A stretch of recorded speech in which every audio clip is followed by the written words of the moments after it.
परमपूज्य वेदांत व्याकरणाचार्य श्रद्धेय शास्त्री भक्ती किशोरदास जी यांना विनम्र प्रणाम।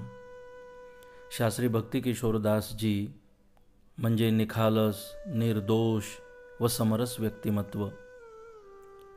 धार्मिक परिवारात जन्म झाल्यामुळे लहानपणापासूनच शास्त्री भक्ती किशोरदास जी यांच्या मनावर धार्मिक संस्कार निर्माण झालेत आणि त्यातूनच धार्मिकतेकडे, अध्यात्माकडे त्यांची ओढ निर्माण झाली आणि पूर्वसुकृत पूर्वजन्माच्या पुण्याईने भगवान श्री स्वामीनारायणाच्या कृपेने स्वामीनारायण संप्रदायात शास्त्री भक्ती किशोरदास जी म्हणून त्यांनी नावलौकिक मिळवला।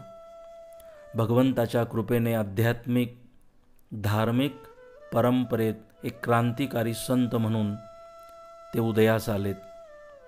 शास्त्री भक्ती किशोरदास जी जे उत्कृष्ट प्रबोधनकार, उत्कृष्ट कथावक्ता, उत्कृष्ट संवादक, उत्कृष्ट संघटक, उत्कृष्ट नेतृत्व, उत्कृष्ट मॅनेजमेंट गुरु, उत्कृष्ट साहित्यिक, लेखक, अनुवादक शास्त्री भक्ती किशोरदास जी मधुरभाषी, विनम्र स्वभावाचे। शास्त्रीजींच्या संपूर्ण जीवनचरित्रात जर आपण बघितलं तर वसुधैव कुटुंबकम हा भाव आपल्या निदर्शनास येतो। शास्त्रीजींचं व्यक्तिमत्व, त्यांचं स्मितहास्य, त्यांचं बोलणं, त्यांचं वागणं, त्यांची प्रत्येक कृती मनाला वेधून घेणारी, निरागसता आणि त्यांचं ते सात्विक प्रसन्नता प्रत्येकाच्या मनाचा ठाव घेणारं असंच होतं।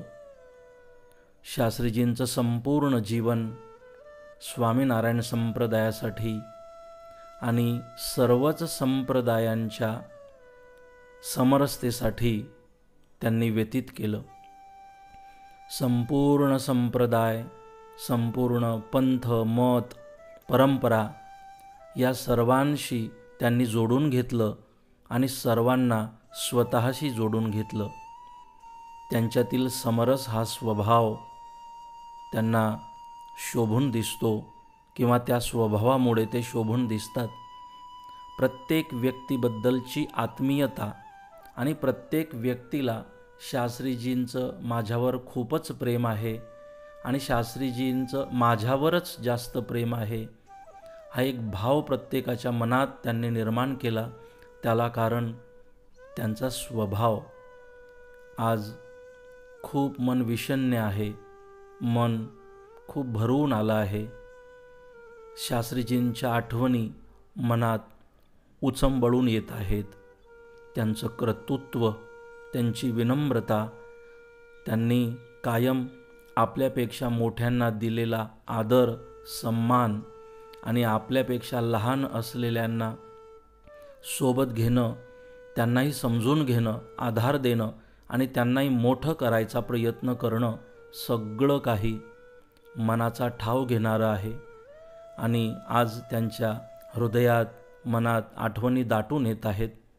शास्त्रीजी आता त्यांच्या या कर्तृत्वानं, त्यांच्या या स्वभावानं, त्यांच्या संस्कारानं कायम आमच्या सर्वांच्या स्मरणात राहतील। शास्त्रीजी कायम आम्ही तुम्ही दिलेले संस्कार आणि उपदेश लक्षात ठेवून त्यावर चालायचा नक्की प्रयत्न करू।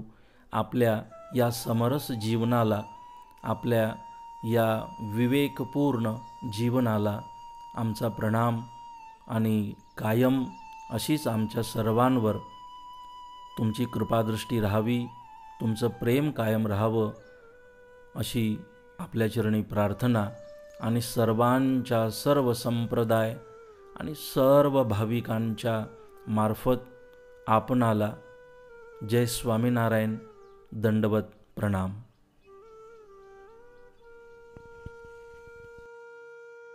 साठी मोठं होणं हे महत्वाचं नाही, मोठ्या मनाचं होणं हे सगळ्यात महत्वाचं आहे।